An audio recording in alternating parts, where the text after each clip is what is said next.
Cicifest, Cicifest, Cicifest. Knjiga je kot voda, zmeraj si utre pot. To je rek znamenitega ruskega pisatelja in misleca Leva Nikolajeviča Tolstoja, ki me večkrat spremlja tudi, kadar se podam med otroke in skušam kaj povedati o lastnih knjigah. Začne se to seveda že v našem otroštvu, ko ta voda prodira v nas po kapljicah. Najprej v ličnih slikanicah in drobnih knjižicah, ki so bogato opremljene z ilustracijami. Spomin na prve slikanice in svoja doživetja z njimi pa se z vso svežino obdrži vse do konca naših dni.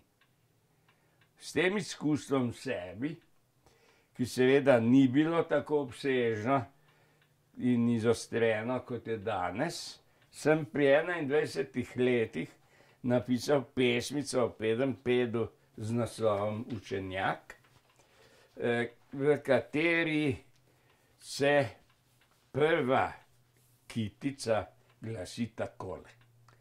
Pedenjped rad prelistava kupe vseh mogočih knjig. Glasno bere, prikimava vsem nazorom brez razlik. To je bila ena taka domislica, ki je nekako zmeraj veljavna.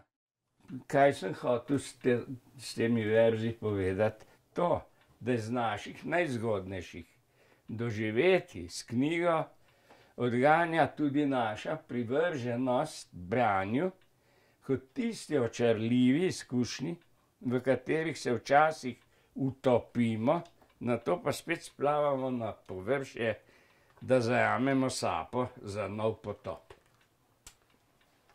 Zdaj, ne vem, če se bom lahko potopil, lahko vas pa skozi tole vasko pogledam, kajti dan je sončen in meni se blešči. Hvala.